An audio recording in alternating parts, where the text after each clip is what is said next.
Hari ni nak masak nasi kaumuk cara saya. Bolehlah kalau nak masak untuk jamu tetamu datang beraya. Mulakan dengan bahan perapan ayam. Perlukan 1 inci kunyit hidup, 2 ulas bawang putih, 2 akar ketumbar, 2 inci halia, 1 biji bawang besar dan 3 batang serai. Semua ini kita kisarkan. Lepas tu 1,5 sudu ketumbar dan tumbukkan dia. Ketumbar ni kena blend sekali dengan bahan yang tadi tu. Tumbuk dulu sebab kalau terus masukkan blender dia takkan hancur. Ayam ni bahagian tight saya buat 10 ketul. Masukkan semua bahan kisar tadi dan perasakan dengan 1 sudu serbuk perasa, 1 sudu garam dan 1 sudu gula. Masukkan sos tiram agak-agak je lah. Picitkan 5 kasturi, 3 biji. Lagi sedap kalau pakai lemon. Tapi lupa pula nak beli. Kemudian gaulkan semuanya. Perapkan ayam ni paling kurang pun 1 jam. Lagi lama perap, lagi sedap. Sekarang untuk bahan nasi pula.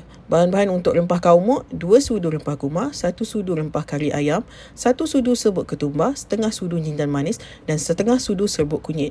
Lepas tu panaskan minyak dan masukkan 1 sudu butter. Ada minyak sapi, lagi sedap. Bila butter dah cair, masukkan rempah 4 sekawan. Tapi ni tinggal 3 je, seorang lagi saya tak tahu pergi mana. Tumiskan dalam 30 saat. Lepas tu masukkan 2 ulas bawang putih, 2 akar ketumbar, 1 inci halia dan bawang merah 2 biji. Tumiskan sampai naik bau. Bila dah layu dan naik bau, masukkan rempah kaumuk tadi. Masukkan air sedikit supaya rempah tadi tidak hangit. Kemudian masukkan 1 cube ayam dan perasakan dengan 1 sedu serbuk perasa dan 1 sudu garam, setengah sudu gula. Tumiskan sampai pecah minyak. Bila dah pecah minyak, masukkan yogurt setengah cawan. Lepas tu masukkan air 1 cawan.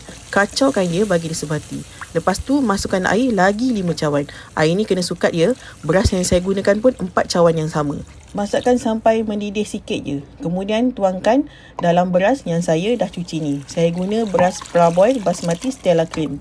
Kacaukan dia bagi sebati. Lepas tu biarlah rice cooker yang masak dia. Okay, next adalah sos Thai pula. Perlukan cili merah, cili api, bawang putih dan akar ketumbar. Semua ni chopperkan dia. Lepas dah chop, masukkan air, gula melaka, cuka makan, sos ikan, sos cili dan air tepung jagung.